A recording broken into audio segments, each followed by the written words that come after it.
চেহারার কাটিং এর দিক থেকে পৃথিবীর ভিতরে এখন অমুক সবচেয়ে সুন্দর, এত এত দেশের ভিতরে চমৎকার, বিসমিল্লাহ বলে আল্লাহর নামে আপনারাও একটু দেখেন। এই টাইপের দাওয়াত এক আলোচক দিয়েছেন না দেন নাই, আমি নাম বলবো না, আমার মনে হয় মাথা নষ্ট, পাগল। পাগল না হলে এই জাতীয় কথাবার্তা কখনোই পাবলিক প্লেসে বলতে পারে না। আর এই সমস্ত পাগলদেরকে যদি আসলেই পাগল হয় তাহলে তো বেঁচে গেল পাগল, তাই না? আর যদি পাগল না হয় তাহলে তো ডান্ডা লাগানো দরকার। তুমি নিজের চোখও নষ্ট করছো আর সারা দুনিয়ার মানুষকে বলতেছো আপনারাও বিসমিল্লাহ বলে দিয়ে নিন। আরে বেটা, বিসমিল্লাহ বলে নাজায়েজ কাজ করার সাথে সাথে ঈমান চলে যায়। কেউ যদি মদ খাওয়ার সময় বিসমিল্লাহ বলে মদ খায়, ঈমান থাকে না বেঈমান হয়ে যায়? বেঈমান হয়ে যায়। শুধু মদ খাইলে কেউ বেঈমান হয় না, গুনাহগার হয়, ভয়ঙ্কর পাপী আর অপরাধী হয়। কিন্তু যদি ওই মদ খাওয়ার সময় বিসমিল্লাহির রহমানির রহিম পড়ে, তো বিসমিল্লাহকে ঠাট্টার পাত্র বানানোর কারণে, ইস্তেহজায়ের কারণে সে বেঈমান হয়ে যায় সাথে সাথে। এই পাগলের এতটুকু খবর নাই যে আপনারা বিসমিল্লাহ বলে একটু তার দিকে দেখে নিন আল্লাহর নিয়ামত। এই যে কথা বলতেছে, এটা কোনো ইসলামী আলোচক বলতে পারে? যদি বুঝে শুনে হয়ে থাকে তাই তো ডান্ডা লাগানো দরকার এবং ইমানেরও তাজদিদ করা দরকার, ইমান নবায়ন করা দরকার। আর যদি কান যে না মাথা টাথা ঠিক নাই, জেলখানায় গিয়ে আসলে কি মাইটের খাইছে, চাপটুপ খাইছে, যার কারণে পাগল হয়ে গেছে, তো পাগলের জায়গা তো ওয়াজের মঞ্চ না রে বাবা, পাবনায় পাঠানো দরকার। ওয়াজের মঞ্চে বসায় রাখছো কেন? শুধু তাই না, এই টাইপের লোকদেরকে যেই দল এমপি হিসেবে, প্রার্থী হিসেবে দাঁড় করায়, ওই দলেরও মাথা খারাপ বলতে হবে, এদেরও মাথা নষ্ট হয়ে গেছে।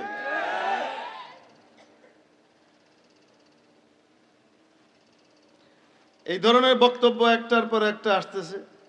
মাশাআল্লাহ, আরেকজন তো আছে আলহামদুলিল্লাহ, আল্লাহর নিয়ামত। 1990 সাল এত বরকতের এক বছর, যেই বছরে দুনিয়ার সমস্ত নিয়ামত আল্লাহ দিয়ে দিয়েছেন। অক্সফোর্ডের 3 বছরের শ্রেষ্ঠ টিচারও হয়ে গেছে, প্রিমিয়ার লিগে খেলাও হয়ে গেছে, অনেক টাকা, রকেটেও চড়া হয়ে গেছে, এটা হয়েছে, এই সমস্ত সব কথাবার্তা বলতেছে।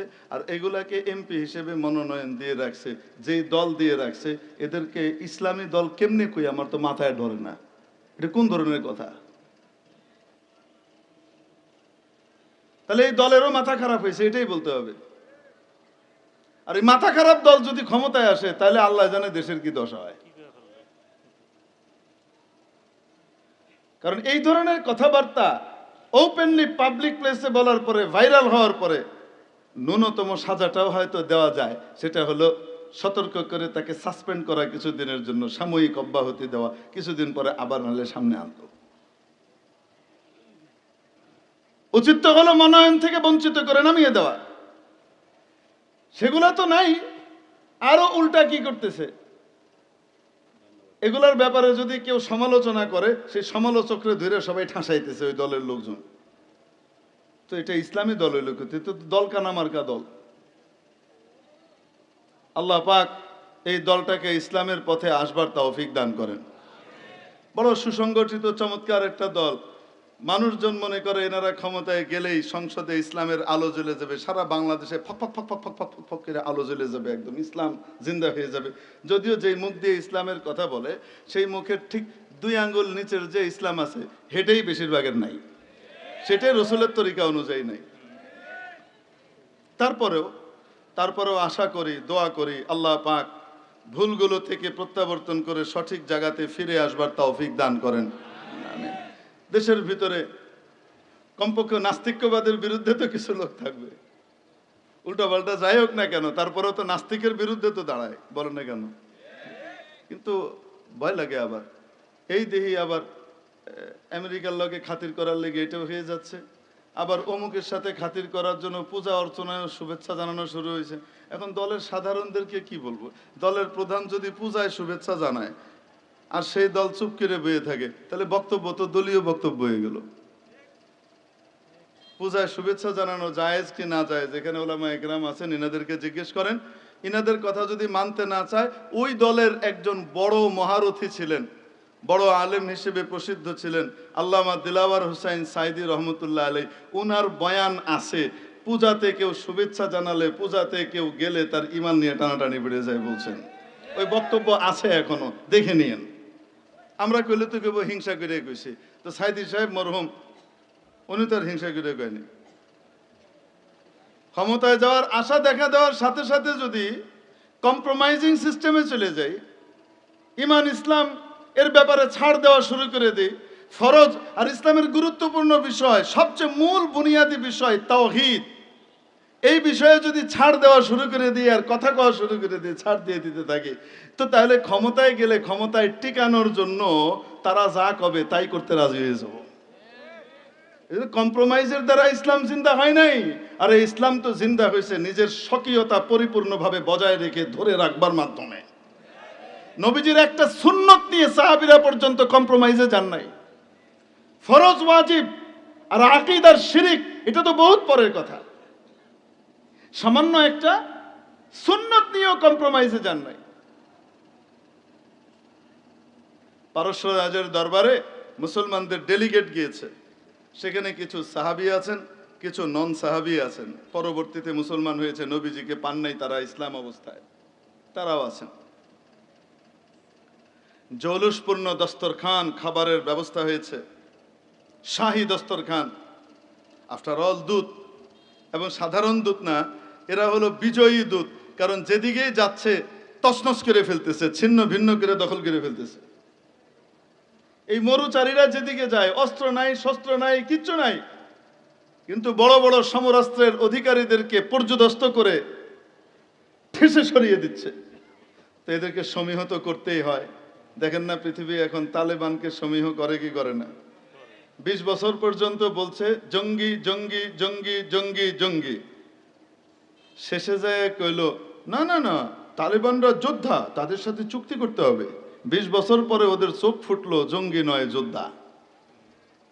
বুঝেন নাই মনে হয়? সমীহ করে কি করে না?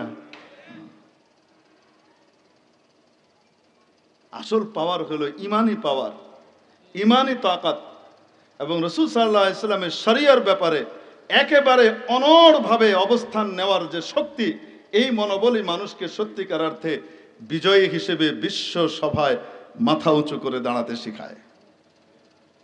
যাই হোক, বলছিলাম এখন তারা খুব জৌলুসপূর্ণ দস্তরখানের ব্যবস্থা করেছে, খেতে বসেছেন। সাহাবীর হাত থেকে খাবার উঠাতে গিয়ে লোকমার কিছু অংশ দস্তরখানে পড়ে গিয়েছে। আলোচনা তো শুরু করছিলাম, একটা আল্লাহ নিয়ে গেছেন আরেক দিকে, যেদিকে আল্লাহ নিয়ে যাক, কি আর করা। আমি মনে করতেছি ট্রিটমেন্ট আর ওষুধ দরকার এটা, আল্লাহ মনে করতেছেন যে না, ওষুধ এটা দরকার না, আরেকটা বেশি দরকার। তো আল্লাহ অন্য ওষুধ যদি মুখ দিয়ে বের করেন তো আমি কি করব? আমি তো একটা নিয়ত করে শুরু করছিলাম। যাই হোক, সাহাবী হাত থেকে এরকম লোকমা উঠাতে গিয়ে কিছু অংশ দস্তরখানে পড়ে গিয়েছে। নবীজি সাল্লাল্লাহু আলাইহি ওয়াসাল্লামের সুন্নত, খাবার যদি নিচে পড়ে যায়, আল্লাহর বড় নিয়ামত ফেলে দিও না, ওটাকে উঠিয়ে খাও, ওটার মধ্যে যে অংশে ময়লা লেগেছে সেটা ফেলে দাও, বাকি অংশ খেয়ে নাও। সাহাবী নবীজির সুন্নত অনুসারে ওই লোকমাটিকে উঠানোর জন্য হাত বাড়াচ্ছেন, পাশে একজন নন সাহাবী বসা, যিনি সাহাবী নন, পাকা ইমানদার ঠিকই, উনি কনুই দিয়ে এভাবে খোঁচা মেরেছেন, গুঁতো দিয়েছেন। সাহাবীর গায়ে আস্তে করে কনুই দিয়ে খোঁচা দিয়ে ইশারা দিয়ে বলছেন, হযরত, এটা যদি আমরা উঠিয়ে খাই, আপনি যদি উঠিয়ে খান, এরা আমাদেরকে ফকির মনে করবে, ভিক্ষুক মনে করবে, এরা আমাদেরকে ছোট লোক মনে করবে, আনকালচার্ড মনে করবে। আমাদের ভাষায় কইলাম আর কি, আনকালচার্ড। তারা আমাদেরকে অসভ্য, অভব্য, ফকির, নীচ মনে করবে, ছোট লোক মনে করবে। এত খাবারের ভেতরে এক লোকমা পড়ে গেছে, ওটা আবার তুলে খেতে হয় নাকি? এরা আমাদেরকে ছোট লোক মনে করবে। অতএব এদের সামনে আমাদের অ্যারিস্টোক্রেসি, আভিজাত্য আরো বেশি করে ফুটিয়ে তোলা উচিত। আমরা যেন আরো বেশি, তাদের চেয়ে বেশি স্মার্ট এবং অভিজাত, এটা যেন প্রকাশ করতে পারি, এরকম হওয়া উচিত। বক্তব্যের সারাংশ হলো এই, সাহাবী কি করেছেন? এটা তো একটা সুন্নত ছিল, মানলে সওয়াব আছে, আমল না করলে কোনো গুনাহ আছে? বলেন না কেন? তারপরেও বিশেষ অবস্থার পরিস্থিতি তো সামনে আছেই, যেটা আমাদেরকে ছোট লোক মনে করবে, নিজেদের মান সম্মান, ইসলামকে উঁচু করে বিশ্ব সভায় পরিচিত করতে হবে, এটা এই বিষয় তো আছেই। তারপরে যদি না খেতেন কোনো অসুবিধা হতো? কোনো অসুবিধা ছিল না। কিন্তু সাহাবী কি উত্তর দিয়েছেন জানেন?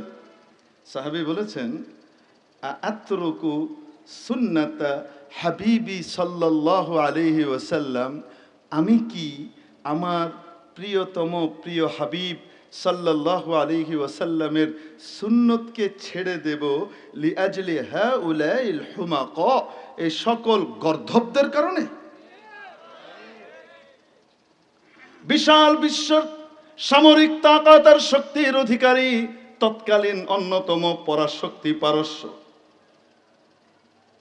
ইমান নাই, বেঈমান, নবীজির তরিকা জানে না, অর্থাৎ আসল ইসলামী মানুষের কালচার ঠিকমতো জানে না। অতএব এরা গর্ধব, যতই ক্ষমতা থাক, যতই শিক্ষিত হোক না কেন, বললেন এ সকল গর্ধবদের কারণে বুঝি আমি, এরা কি মনে করবে না করবে তার দিকে তাকিয়ে আমি আমার প্রিয় নবীর সুন্নত ছেড়ে দেব, এটা সম্ভব নয়। এই ধরনের ইসলামের প্রতিটি সুন্নতের উপরে অনড় ব্যক্তিদের মাধ্যমে পৃথিবীতে ইসলাম বিজয়ী হয়েছে, মাথা উঁচু করে দাঁড়িয়েছে। আমরা আজকে লা ইলাহা ইল্লাল্লাহ বলি, না হলে আমরা আজকে রাম রাম বলতাম এই অঞ্চলের মানুষ। ইসলাম জিন্দা কম্প্রোমাইজের মাধ্যমে হয় না, ইসলাম তো জিন্দা হয় কালচারের দিক থেকে নিজের ব্যাপারে পরিপূর্ণ অনড় অবস্থানের মাধ্যমে। যে নবীর সুন্নাহর ব্যাপারে একচুল পরিমাণ ছাড় নাই। হ্যাঁ, তোমরা মানো কি না মানো এটা তোমাদের ব্যাপার, আমি একটা সুন্নত ছাড়বো না। যেখানে সাহাবীরা একটা সুন্নতের ব্যাপারে কম্প্রোমাইজ করতে রাজি হচ্ছেন না, সেখানে আমরা মাশাআল্লাহ দাবি করছি বড় ইসলামী দল, আবার আমরা মাশাআল্লাহ ইসলামের সবচেয়ে গুরুত্বপূর্ণ বিষয় তাওহীদ এবং শিরক, মূল বুনিয়াদ যেটা, সেই ব্যাপারে কম্প্রোমাইজ করে ফেলছি এবং মনে করছি পূজায় শুভেচ্ছা জানালে ক্ষমতায় যাওয়াটা সহজ হবে, অসুবিধা কি, আমাদের বিরোধিতা করবে না সীমানের ওই পারের তারা। আরে ক্ষমতায় বসায় কেডা? এরা আর ওরা, না উনি? আর আসতে বলেন কে? যাদের ভিতরে দ্বীন ইসলাম নাই তারা বলতে পারে সকল ক্ষমতার উৎস জনগণ, কারণ সকল ক্ষমতার উৎস জনগণ এই কথাটাই একটা কুফরি কথা। জনগণের ক্ষমতার উৎস কে? আসতে বলুন, জনগণের ক্ষমতার উৎস কে? লিল্লাহি মুলকুস সামাওয়াতি ওয়াল আরদ, গোটা আসমান জমিনের রাজত্ব একমাত্র কার? আলা ইন্নাল কুওয়াতা লিল্লাহি জামিআ, শুনে নাও সকল ক্ষমতা একমাত্র কার? শুধু আল্লাহ। ওনার প্রদত্ত কিছু ক্ষমতা টুকটাক আমাদেরকে দিয়েছেন, এগুলা নিয়ে লাফ ফাল মেরে উড়ায় ফেলতেছি এক একজন। তো সকল ক্ষমতার উৎস জনগণ। আব্রাহাম লিঙ্কনের যে থিওরি আছে, সেই থিওরি, এটা কি ইমানদারের থিওরি না বেঈমানের থিওরি? কিন্তু মুসলমান এত বেখবর, তার খবরই নাই, সে এটাই কপচাচ্ছে, এটাই বলে যাচ্ছে, সে জানে না যে এই শ্লোকটা কাফেরের শ্লোক, ইমানদারের শ্লোক নয়। তো যার যে সমস্ত দল রাজনীতি করে তাদের ইসলাম ইমানের খোঁজ খবর নাই, তারা যদি এই সমস্ত মোটা মোটা ভুল টুল করে তারপরেও ছাড় দিব না, কিন্তু তাও মেনে নেওয়া যায় কিছুক্ষণের জন্য যে এগুলা তো ইসলামী রাজনীতি করে না তাই। কিন্তু যারা ইসলামী রাজনীতি করি এবং ইসলামী রাজনীতির দাবি করি, মানুষ ইসলামের কথা শুনে আমার দিকে ঝাঁপিয়ে পড়ে। আমরা মাশাআল্লাহ একটা ইউনিভার্সিটিতে শুধুমাত্র আমাদের দলকে জয়ী করার জন্য বেপরদা মেয়েদেরকে আমি কি করে নিয়ে আসলাম, সামনে নিয়ে আসলাম যে তোমরাও কি করো, ক্যান্ডিডেট হিসেবে আসো। কেন? তাহলে আমরা লিবারেল হব, উদার হব। এরকম মডারেট ইসলামকে মানুষ পছন্দ করবে। পাশ্চাত্যরাও বলবে ওয়াহ ওয়াহ, আল্লাহ ভি খুশ রহে, শয়তান ভি নারাজ না হো।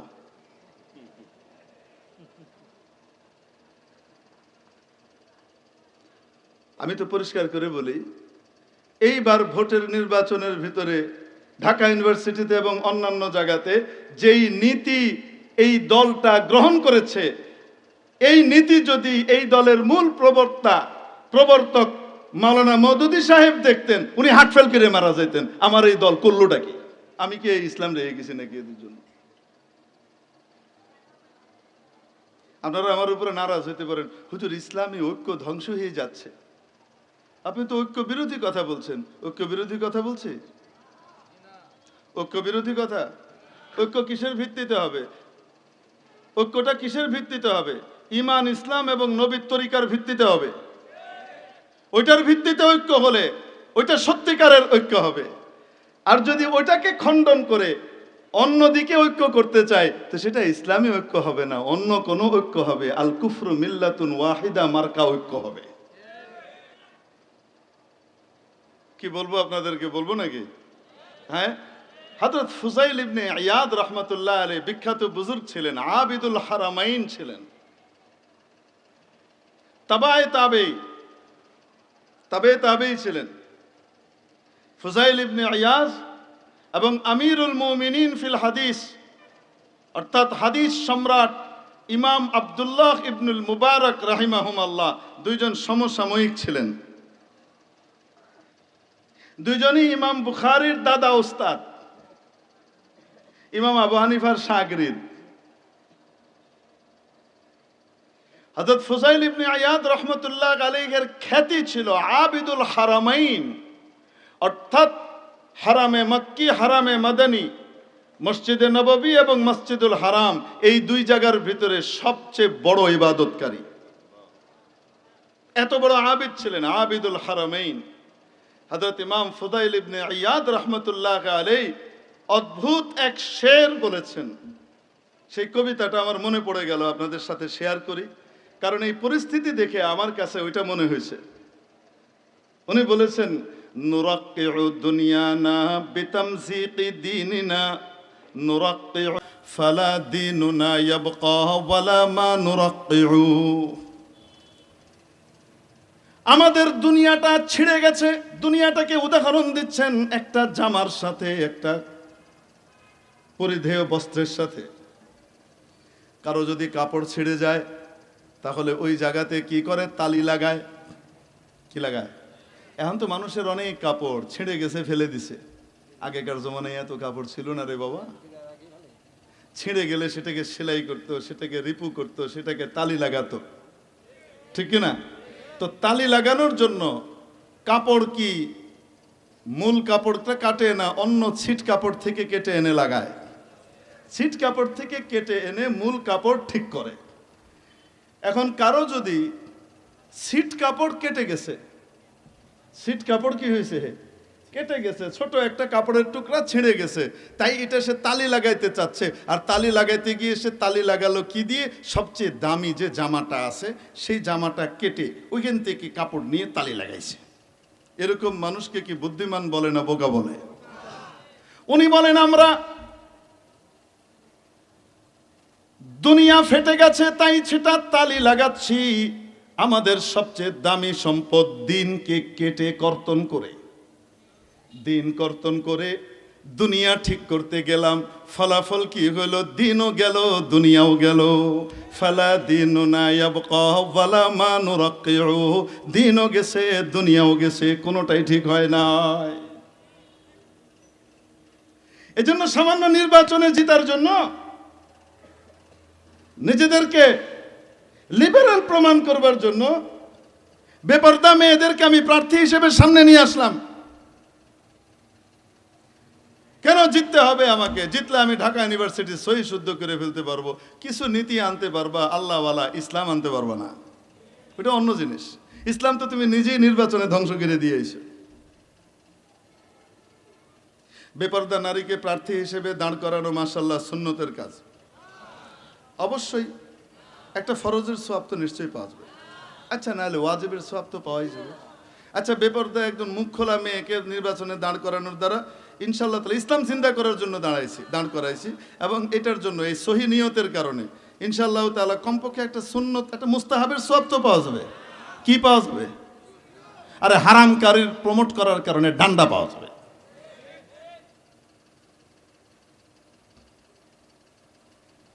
ওলামা ইকরামকে বলেন, হুজুর আপনারা ঐক্যবদ্ধ হতে পারছেন, ওই দলটার সাথে ঐক্য করলে আপনারা সুপার হিরো হয়ে যেতেন। আমরা জানি ঐক্য করলে আমরা ক্ষমতায় যাওয়াটা খুব দ্রুত যেতে পারবো, সুপার হিরো হতে পারবো, কিন্তু এটা আমরা জানি যে ওটা ইসলামী দল যেহেতু হবে না, আগেই ইসলামকে কোরবানি করে দিছে, ওখানে গিয়ে তো ইসলামকে জবা করে বিনা জানাজায় দাফন করে দিবে। এই জন্য ওলামা ইকরাম আগাইতে পারে না, আপনারা বললেও আগাইতে পারে না। কি করব? বড় আশা করছিলাম তো আমরা বিপ্লবের পরে যে আমরা সবাই মিলে একটা কিছু ঘটায় ফেলবো ইনশাআল্লাহ তাআলা, সেই আশার গুড়ে বালি। রাগ হইতেছেন আপনারা? নির্বাচনী কথা কইতেছি না, নির্বাচনী কথা কইতেছি না। কয়েকদিন পরে তো ভোট দিবেন, ভোটটা দিবার গিয়ে তারপরে ডান্ডার শিকার যেন না হন, কমপক্ষে চিন্তা ভাবনা করে ডান্ডা খায়েন। ওদিকে দিলে ডান্ডা খাবো এটা তো মনেই করে সবাই, কিন্তু এদিকে দিলে মনে করে জান্নাত পাবো। তো পাবো কি পাবো না চিন্তা ভাবনা কইরে আগানোর জন্য বললাম, আগে অসুবিধা কি? আল্লাহ পাক আমাদেরকে সহি সিদ্ধান্ত নেবার তৌফিক দান করেন। হক্কানি ফকিহ মুতাবাহহির উলামা ইকরাম যারা এই ময়দানের, তাদের সাথে থাকবার তৌফিক আল্লাহ আমাদেরকে নসিব করেন। আসলে খুবই বিশ্বাস করেন, আপনারা কি মনে করেন না করেন, আমি খুবই আশাহত হয়েছি।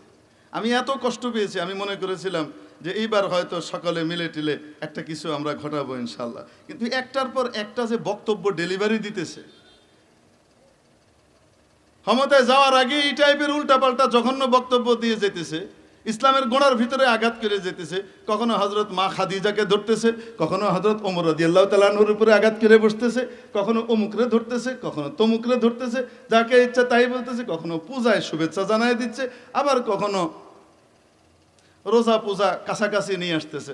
যদিও ব্যাখ্যা দিছে রোজা পূজা আমার উদ্দেশ্য ছিল এটা, একই মুদ্রার এপিট আর ওপিট, মুদ্রাটা মানে এই দেশটা, এপারে রোজা হয় তো ওপারে পূজা হয়, এই সাম্প্রদায়িক সম্প্রীতির দেশ বাংলাদেশ। আমি এটা বুঝাইতে চাইছি, আফটার অল যেটাই বলেন, আপনার ব্যাখ্যাটা কিছুক্ষণের জন্য মেনে নিলেও ধর্ম নিয়ে এত খেলো মার্কা বক্তব্য দেওয়ার সুযোগ ইসলামে নাই। চিন্তা ভাবনা করে দেওয়া উচিত। আপনার ব্যাখ্যাটা মেনে নিলেও, মেনে নিচ্ছি, মেনে নিয়েই বলছি, তারপরেও ব্যাখ্যাটা মানে বক্তব্যটা অর্বাচীনমূলক হয়ে গেছে। অতএব স্লিপ অফ টাং যদি হয়ে থাকে, সাথে সাথে বলে ফেলা উচিত স্লিপ অফ টাং হয়েছে, আরও সতর্ক হয়ে আমার বক্তব্য দেওয়া উচিত। ইনিয়ে বিনিয়ে ওটাকে বৈধতা দেওয়ার কোনো অর্থ নাই। ওলামা একরাম যখন ধরিয়ে দিচ্ছে যেটা অনুচিত হয়েছে, এটা করা ঠিক হয় না, সে আলেমদেরকে ধরে কবরে পাঠিয়ে দিতেছে নেটের ভিতরে। বলেন অবাস্তব না বাস্তব? তাহলে ঐক্যটা কিসের ভিত্তিতে করব? আবু জেহেলে তো ঐক্যের দাবি করছিল। আবু জেহেল বদরের যুদ্ধের ভিতরে এসে, এখানে হাজারাত উলামা ইকরাম আছেন, জিজ্ঞেস করেন, বদরের যুদ্ধের দিন দ্বিতীয় হিজরির 17ই রমজান সকালবেলায় ফজরের নামাজের আগ দিয়ে আবু জেহেল দোয়া করতেছে, সবাইকে এরকম দাঁড় করিয়েছে কাতারবদ্ধ সারিবদ্ধ করে, তারপরে সে দোয়া করতেছে, ইয়া আল্লাহ, আমাদের ভিতরে যে আত্মীয়তার সম্পর্ক ছিন্নকারী, আত্মীয় আত্মীয় লাগাই দিছে, ভাইয়ে ভাইয়ে গন্ডগোল লাগাই দিছে, উদ্দেশ্য নিচ্ছে নবীজিকে। ইয়া আল্লাহ, যে আমাদের ঐক্যের ভিতরে ফাটল তৈরি করেছে, বিভেদ সৃষ্টি করেছে, আয় আল্লাহ তাকে তুমি ধ্বংস করো আজকের দিন। তার দোয়া আল্লাহ কবুল করে নিছেন। হ্যাঁ, আরে তার বাহ্যিক শাব্দিক দোয়া আল্লাহ কবুল করে নিছেন, তার তো উদ্দেশ্য ছিল নবীজি। কিন্তু নবীজি কি ঐক্যের ফাটল ধরিয়েছেন, নাকি হকের ভিত্তিতে এক হতে বলেছেন? হক আর না হক মিলে, দুইটা মিলে কখনো ঐক্য হয় না। জানোয়ার আর মানুষ দুইটা মিলে কখনো এক দল হয় না।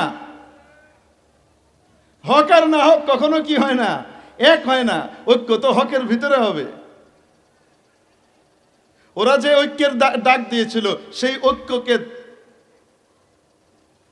ওই ঐক্যের বিরুদ্ধে আল্লাহ রব্বুল আলামিন একটি সূরা নাজিল করেছেন কোরআনে কারিমে 30 নম্বর পারায়, 4 কুলের প্রথম কুল সূরাতুল কাফিরুন। আবু জেহেল আবু লাহাবদের তো প্রস্তাব ছিল, সুন্দর করে এসে নবীজির কাছে প্রস্তাব দিয়েছে, মুহাম্মদ আসো আমরা মিলেমিশে একটি অসাম্প্রদায়িক সমাজ গড়ি, একটা অসাম্প্রদায়িক সমাজ গড়ি। আমরা প্রত্যেকেই আরেকজনের ধর্মকে রেসপেক্ট করব, শ্রদ্ধা করব। কিভাবে? একদিন আমরা তোমার পিছনে নামাজ পড়ব সবাই। তুমি যে এক আল্লাহর ইবাদতের কথা বলো, সেই এক আল্লাহর ইবাদত করব। একদিন আমরা তোমার পিছনে নামাজ পড়ব, আর আরেকদিন তোমরা আমাদের সাথে আমাদের দেবদেবীর পূজা করবা। তাহলে কম্বাইন্ড ধর্ম হয়ে গেল। বড় চমৎকারভাবে ঐক্যের ভিত্তিতে আমাদের মক্কার সমাজ বিনির্মাণ হবে, নির্মিত হবে। গোটা সমাজে ঐক্যের বাতাস চলবে, অসাম্প্রদায়িকতার ছোঁয়ায় গোটা দেশ ঝলমল করতে থাকবে। নবীজি সাল্লাল্লাহু আলাইহি সাল্লামের কাছে তারা এই ঐক্যের প্রস্তাব নিয়ে এসেছে না আসে নাই? আসতে বলেন না কেন? আমার কথা যদি বুঝে না থাকেন তো উত্তর দিয়েন না।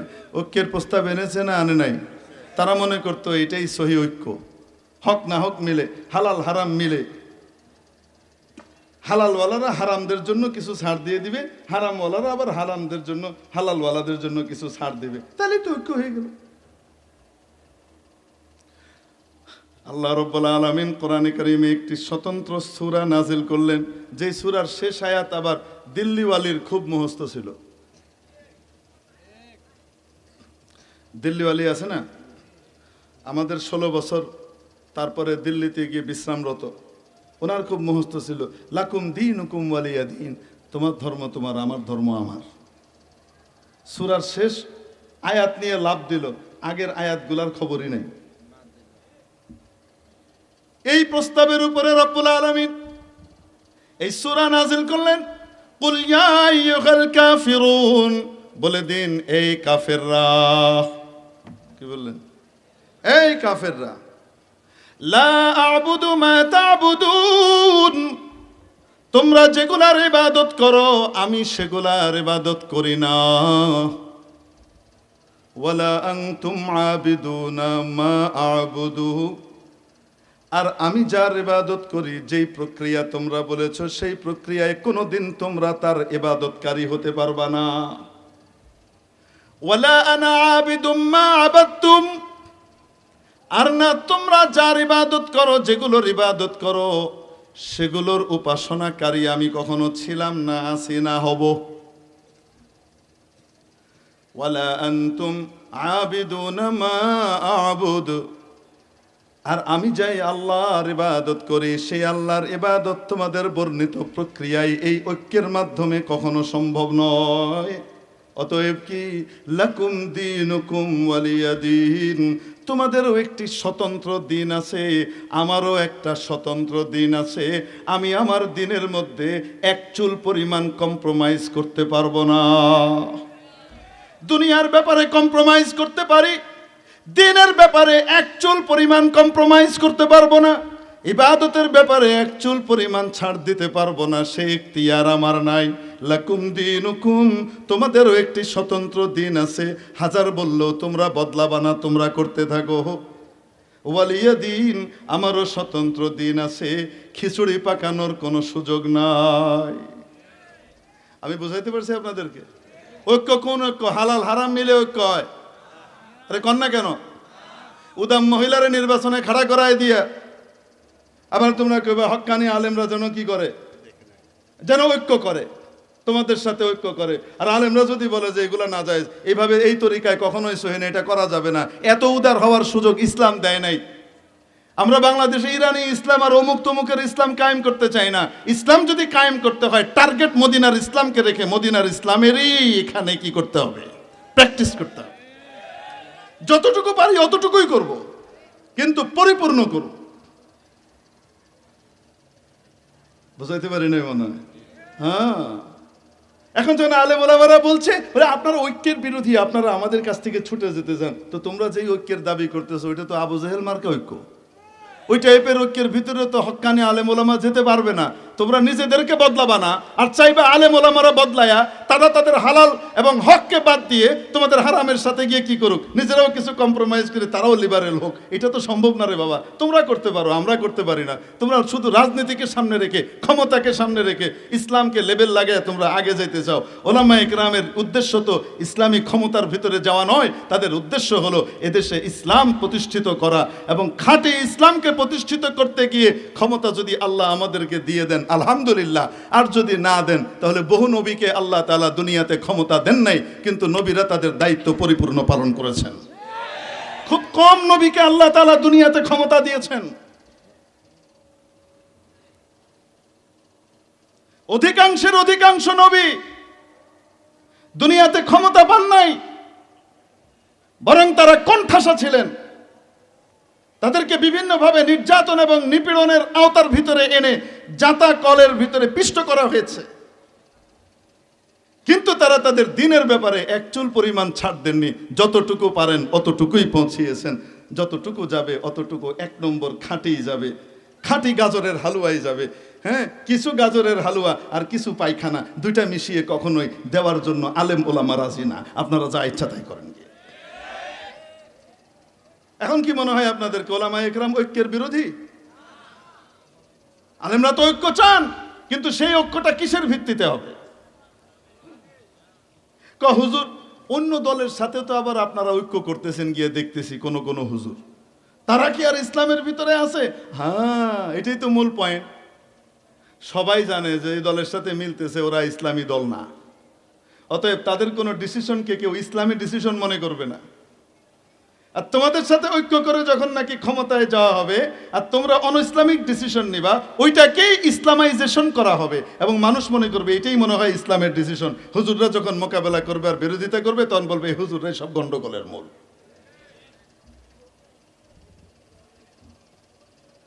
পার্থক্য আছে না নাই? হ্যাঁ, সবাই জানে ওটা কোনো ইসলামী দল না, এটা সবাই জানে। তো জোট কেন হয়েছে? ইসলামী জোট হয় নাই, নির্বাচনী জোট হয়েছে। যতটুকু পারা যায় ইসলামকে সেভ করে রাখা, যতটুকু পারা যায় তাহাফুজ করা।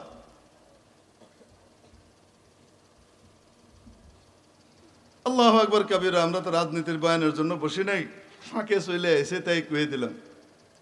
তো সাহাবায়ে কেরাম একটা সুন্নতের ব্যাপারে কম্প্রোমাইজে যান নাই, আর আমরা ইসলামের মূল বুনিয়াদের বিষয়ে একদম শিরিক আর তাওহীদের ব্যাপারে কি করে ফেললাম, কম্প্রোমাইজ করে পূজায় শুভেচ্ছা জানাই দিলাম। একজন লোকও করল না, দলের আমির সাহেব ভুল করছেন, আমির সাহেবের এই কাজটা ঠিক হয় নাই। সাইদি সাহেবের বক্তব্য অনুযায়ী আমির সাহেবের ইমান নতুন করে চেঞ্জ করা দরকার, এই কথা একজনও করল না। তো তাহলে কিসের ইসলাম পালন করো রে বাবা? তুমি তো আসলে ইসলাম কেন, তুমি তো বিশেষ একটা দলকে ক্ষমতায় আনার জন্য পার্টি করতেছো। আর এই তয়ফিয়ত পার্টি ইয়ত কখনো নাজাত দিবে না, ইসলামের মহব্বতই নাজাত দিবে ইনশাআল্লাহ। মেরে মোহতারাম দোস্ত আজিজ বুজুর্গ, আমার উপরে খুব খেপা, জানেন না আপনারা, মহা খাপ্পা। কি কব কন আপনি? আগের আমলেও খাপ্পার শিকার ছিলাম, এইবারও খাপ্পার শিকার হইতেছি। কারণ ইউনুস মিয়া যেগুলা করতেছে সেগুলার বিরুদ্ধে যখন কই, ইউনুস মিয়া যখন ইসলামের বিরুদ্ধে আকাম কুকাম শুরু করে তার সরকারের মাধ্যমে, সে করুক আর না করুক তার সরকার করতেছে, যখন সেগুলোর বিরুদ্ধে বলা শুরু করি তখন এই সরকারও নারাজ হয়। ফ্যাসিবাদকে আবার নিয়ে আসতে চাচ্ছে হুজুররা। এই জুজু বুড়ির ভয় কয়দিন দেখাইবা? এই দেখায় দেখায় একটু চুপ করে থাকেন, একটু ঠান্ডা থাকেন, আমরা স্টেবল হয়ে সব ঠিক করে ফেলবো। সব ঠিক করে ট্রান্সজেন্ডার আনতেছো না, সব ঠিক করে গানের শিক্ষক নিয়োগ দেওয়ার জন্য তোমরা সার্কুলার জারি করো। ওলামা ইকরাম যদি কঠিনভাবে প্রতিবাদ না করতেন, এবং বাংলাদেশের আর যাই বলি না কেন, হেফাজতে ইসলাম বাংলাদেশকে এখনো পর্যন্ত যে কোনো শক্তি ওই পরিমাণ ভয় করে যতটুকু আর কোনো দলকে করে না। আমরা দোয়া করি আল্লাহ পাক হেফাজতে ইসলামের এই শক্তিকে হক হক্কানিয়তের উপরে, সাদাদে রায়ের উপরে, ইজতেমাইয়তের উপরে, নবী করিম সাল্লাল্লাহু আলাইহি ওয়াসাল্লামের তরিকার উপরে মজবুতভাবে থাকবার তৌফিক দান করেন। কেউ যদি এই রক্তস্নাত জামাতের সাথে গাদ্দারি করে নিজের স্বার্থ উদ্ধার করতে চায়, চিন্তা করেন না, নিজেই ছিটকায় যাবে, জামাত ইনশাআল্লাহ থাকবে। এজন্য হেফাজত করবো না, ছেড়ে দিয়ে জায়গা। এখন তো সব নেতৃবৃন্দ মনে হয় এই আর হে হয়ে গেছে, এখনো একজন মহিবুল্লাহ বাবু নগরী আছেন, এখনো একজন বাকিয়াতুস সালাফ আছেন, যিনি যে কোনো বিষয়ে সত্য কথাটা বলবার ব্যাপারে যে কারো রক্তচক্ষুকে উপেক্ষা করে ধাই করে বলে দিতে পারেন। আল্লাহ পাক এখনো তো এরকম একজন মানুষ রেখেছেন, তো হুজুর যখন চলে যাবে আল্লাহ আর কাউকে দাঁড় করাবেন ইনশাআল্লাহ তাআলা। আল্লাহ না করুক, কেউ যদি আল্লাহ না করুক, আমি বলছি না, অনেকের অভিযোগ থাকে, যদি কেউ করে তাহলে দেখবেন অটোমেটিক সে ছিটকায়ে গেছে, কিন্তু আমি জামাত থেকে মুনতাসির হয়ে যাওয়া এটা কখনোই উচিত হবে না। এই হেফাজতে ইসলামের চাপের কারণেই, সম্মিলিতভাবে এই চাপের কারণে শেষ পর্যন্ত তাদের এই সিদ্ধান্তকে প্রত্যাহার করতে বাধ্য হয়েছে। লেঙ্গুর বাঁকানোটারের সোজা করে তলে দিছে। যেই দিন এই সিদ্ধান্ত নেয় সেদিন হেফাজতে ইসলাম বাংলাদেশের সম্মানিত মহাসচিব হযরতুল আল্লাম হযরত মাওলানা সাজিদুর রহমান সাহেব দামাত বারাকাতুহুমের সাথে একই মঞ্চে আমার দেখা হয়েছে ব্রাহ্মণবাড়িয়ায়। আমি মঞ্চে ওই সময় হুজুরও তাশরিফ এনেছেন এবং হুজুর প্রথম সুসংবাদ দিলেন যে আমার মোবাইলে মেসেজ আসছে আজকে, হুজুর আমরা এই ডিক্লারেশন বাতিল করেছি, আমরা এটা বাতিল করেছি, আপনারা হুজুর আমাদের ব্যাপারে কি করেন? কি মনে হয় আপনাদের? গানের দ্বারা প্রতিটা, এখানে খুব চালাকি করে একটা শব্দ যোগ করছে, গান, সঙ্গীত এবং শরীর চর্চা শিক্ষা। শব্দটা কি যোগ করছে? এটা একটা দাজ্জালি। দাজ্জালি মানে বুঝেন তো, মহা ধোঁকাবাজি। আসলে গান চালাবে, এটার জন্য যোগ করছে শব্দটা কি? শরীর চর্চা। মানে পিটি স্যার নিয়োগ দেওয়ার ব্যাপারে কেউ কোনোদিন দ্বিমত করছে? বলেন না কেন? আগেও আমাদের বাংলাদেশে প্রতিটা প্রাইমারি স্কুলে পিটি স্যার ছিলেন না একজন? হ্যাঁ, পিটি স্যার কি করাইতেন? এই শরীর চর্চাই তো করাইতেন। ওটার সাথে সঙ্গীতটা যুক্ত করছো কেন? বুঝেন নাই মনে হয়। মানে পিটি আর শরীর চর্চার লেভেল দিয়ে সঙ্গীতকে হালাল করে ফেলা, এটা হলো উদ্দেশ্য।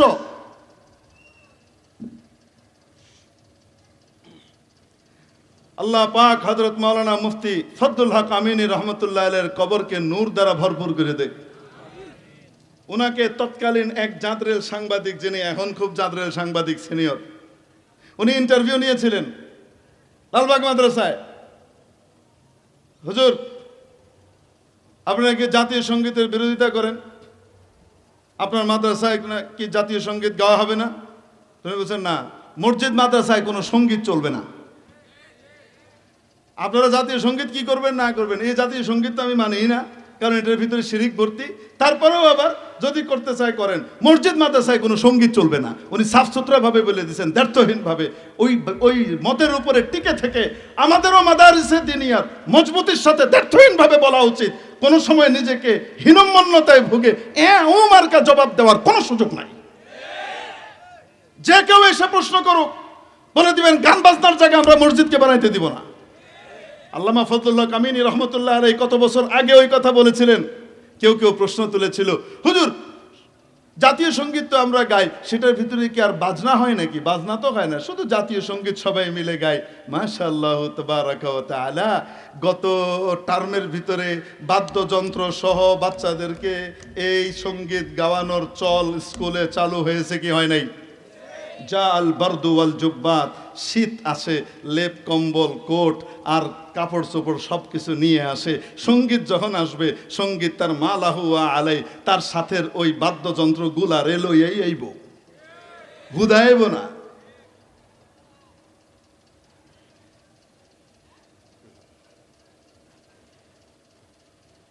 আমাদের জাগ্রত কবি মুহিব খান বড় চমৎকার কথাই কিন্তু বলেছেন। এই প্রশ্নের উত্তর এখনো পর্যন্ত কেউ কিন্তু দিতে পারে নাই, এখনো কিন্তু দেয় নাই, সদুত্তর দেয় না, খালি ইমোশনাল ব্ল্যাকমেইল করে। কি বলেছেন? কেন বাংলাদেশের জাতীয় কবি থাকতে মুসলমান রাষ্ট্রীয় সঙ্গীত হয়ে যায় অন্য কবির গান? আমার দেশের জাতীয় কবি যিনি আছেন, তার কি দেশাত্মবোধক কোনো সঙ্গীত নাই? তাহলে সেই সঙ্গীতকে জাতীয় সঙ্গীত বানানো যায় না? বঙ্গভঙ্গ রদকে কেন্দ্র করে যেই সঙ্গীত লেখা হলো, আমরা বলি ঠিক আছে, সেই সঙ্গীত যদি আনতে চাও তাহলে ওই বঙ্গকেও আমাদের সাথে মিলিয়ে দাও। বুঝেন নাই মনে হয়? ওই বঙ্গটাকেও আমাদের সাথে মিলিয়ে দাও, জাতীয় সঙ্গীত রাখো। আলহামদুলিল্লাহ, উনি যেই প্রেক্ষাপটে লিখছেন সেটা হয়ে গেল। অসুবিধা কি? একটু 1905 আর 1911 ওই ইতিহাসগুলো আমাদের মনে হয় একটু চর্চা করে নেওয়া উচিত। সেগুলো চর্চা না করলে, না জানার কারণে গায়ের জোরে আমরা গুতুগুতি করি। অনেকে মনে করে হুজুররা কূপমণ্ডুক হয়ে শুধুমাত্র মনে হয় সাম্প্রদায়িক দৃষ্টিভঙ্গিতে এটা করছে। কখনো নয়। হুজুররা কখনো হালুয়ার পায়খানাকে একত্রে মিশ্রিত করতে দিতে রাজি নাই। হালুয়া হালুয়াই আর গু গুই, দুটাকে আলাদাই রাখতে হবে। দুটা কখনো একসাথে মিশ্রিত করে বলা যাবে না যে আমরা ঐক্য তৈরি করেছি, ঐক্যবদ্ধ হালুয়া।